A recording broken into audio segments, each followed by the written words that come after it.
Naša cesta po slovenskej Route 66 sa blíži do finále. Dnes završíme jej tretiu a teda poslednú etapu.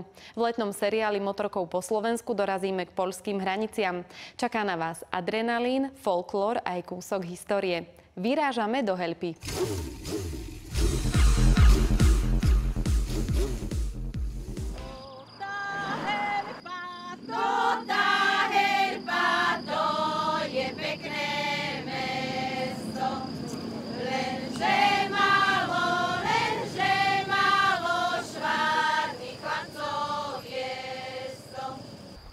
Cesta hore Hroním ma naozaj uchvátila.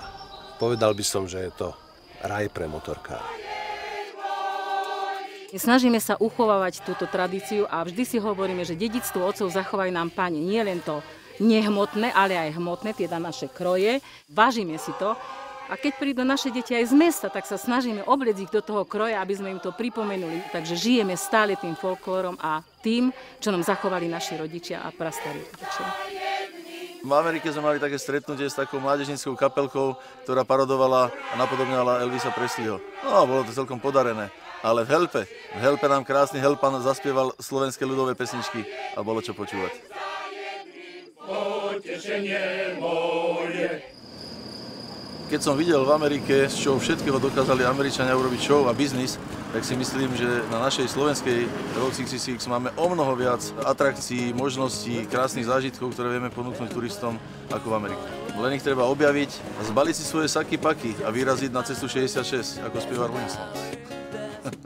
Get your kids on the Route 66. Get your kids on Route 66. Na ceste po hore Hroní padlo dobré osvieženie z Hrona. Áno, z Hrona sa dá piť. Hron pramení pod našim najospevovanejším vrchom Kráľovou hoľou, nedaleko sedla Besník. Môžete sa odtiaľ vybrať na turistiku a na výber máte hneď 2 parky. Sedlo Besník je hranicou medzi regiónmi Hore-Hronie a Spiš a je zároveň hranicou medzi Národným parkom Nízke Tatry a Národným parkom Slovenský raj.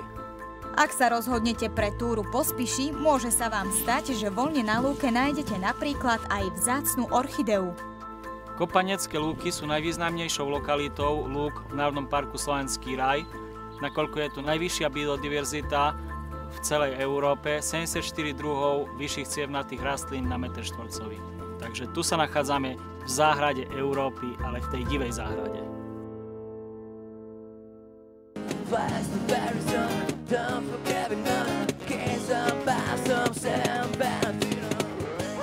My už sme takí starší, nie také tanečné typy. Toto je slávna pesnička od Rolling Stones, ktorú sme si zobrali za svoju. Bereme ju ako hymnu. Radi si pri nej zakrepčíme a vždy začíname aj končíme trip po našej slovenskej 66 práve touto pesničkou.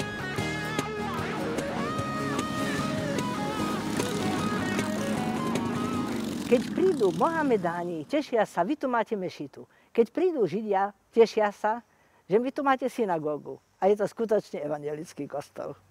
Zvláštnu stavbu, ktorá dnes stojí v Kežmarku, pôvodne navrhli pre Orient. Architekt Hansen vraj dal Kežmarčanom takúto podmienku, že im dá projekty zadarmo, čo by skupým Spišiakom aj sedelo, ak teda postavia kostol presne podľa týchto projektov. Miestni sa tejto príležitosti chopili a podmienku do bodky dodržali. Vedľa už vtedy stál iný drevený kostolík, no aj ten má nádych cudziny.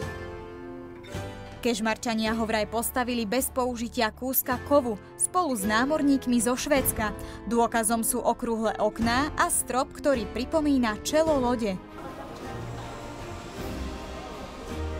Ak sa do Kežmarku vyberiete, zastavte sa aj v hrade. Rozpovedia vám príbeh o hradnej panej. Písal sa rok pána 1565 a pani Beata Laska vykonala prvý známy turistický výlet do Vysokých Tatier. Vybrala sa tam bez manžela, ktorý ju za tento čin na 6 rokov uväznil.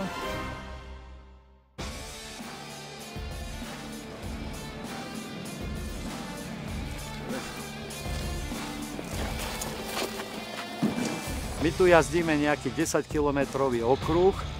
Tu tých 10 kilometrov prejdeme zhruba za nejakú polhodinu. No maximálne ja jazdím 40 kilometrov za hodinu. To kvôli tomu, aby osadenstvo hore nemalo strach, že by mohli vypadnúť alebo niečo, že by sa im mohlo stať. Ak máte odvahu, môžete sa ocitnúť aj v roli šoféra. Po 30. rokoch som si zasa zajazdil a vrátili sa tie spomienky na zlaté časy vojenské. Neviem, čo je bezpečnejšie.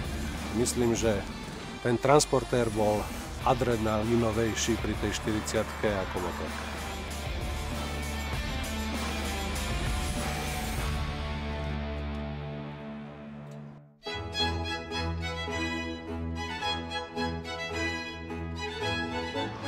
Zdravím vás, priatelia, a vitajte! Som Margita Cóbelová, posledná majiteľka kaštieľa Strážky. Môj strýko, to bol ten slávny maliar, kvôli ktorému sem všetci chodia. A skutočne sa to oplatí, pretože vnútri sa nachádza úžasná zbierka jeho obrazov. Takúto zaujímavú prehliadku kaštieľa Strážky môžete v Spišskej Belej zažiť vďaka mobilnej aplikácii. A zastavte sa až pred obrazom Napájadlo s vranami. Na mieste, ktoré mnohí označujú za skvost renesančnej architektúry na Slovensku, vyrastal a tvoril Ladislav Medňanský.